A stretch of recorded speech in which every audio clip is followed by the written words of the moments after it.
6. O método contextual de argumentação. As anteriores são, por ordem, as principais dicotomias neuróticas que tentaremos dissolver. Com relação a estas e outras distinções, entre aspas, falsas, empregamos um método de argumentação que pode parecer, à primeira vista, injusto, mas que é inevitável e em si mesmo um exercício da abordagem gestáltica. Chamemo-lo de método contextual e chamemos a atenção para ele imediatamente, a fim de que o leitor possa reconhecê-lo à medida que o usemos.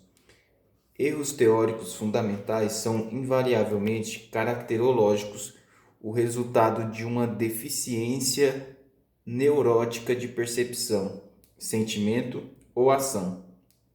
Isto é óbvio, pois em toda questão básica as indicações estão, por assim dizer, por toda parte e serão percebidas, a não ser que não queiramos ou não possamos percebê-las. Um erro teórico fundamental é dado de modo importante na experiência do observador, e em boa fé ele tem de fazer a estimativa errônea. E uma refutação meramente científica, pela apresentação de provas em contrário, não tem sentido porque ele não experiencia essas provas em seu valor adequado. Ele não vê o que você vê, passa despercebido pela sua mente, parece-lhe irrelevante, ele encontra uma explicação satisfatória, etc. Então, o único método útil de argumentação é incluir o contexto total do problema, inclusive as condições de sua experienciação, o meio social e as defesas pessoais do observador. Isto é, submeter a opinião e seu processo de sustentação a uma análise gestáltica. Um erro básico não é refutado. Em realidade, como São Tomás disse, um erro nítido é melhor do que uma verdade opaca. Ele só pode ser alterado pela mudança das condições da experiência bruta. Nesse caso, nosso método é o seguinte: mostramos que nas condições da experiência do observador, ele tem de sustentar a opinião e, em seguida, pela ação da awareness sobre as condições limitantes, admitiremos a emergência de um melhor parecer nele e em nós mesmos. Temos consciência de que este é um desenvolvimento da argumentação ad hominem, só que muito mais ofensiva, pois não somente chamamos nosso oponente de tratante e, portanto, errado, como também o ajudamos caridosamente a corrigir-se.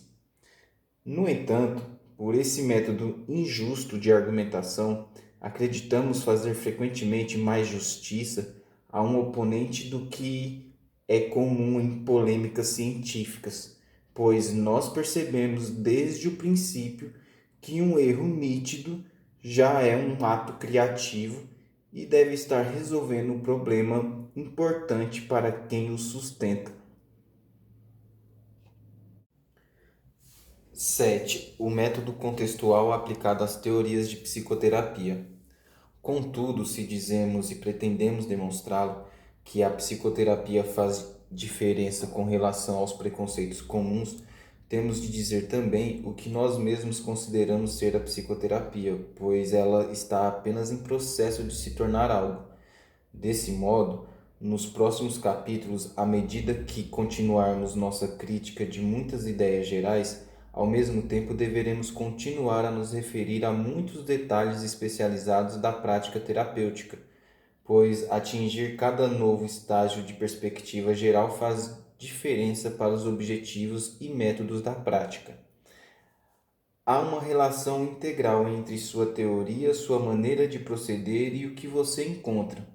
Isto é válido naturalmente para todo o campo de pesquisa, mas é algo muito descurado na polêmica entre as escolas de psicoterapia, de modo que há acusações tolas de má-fé ou mesmo de insanidade.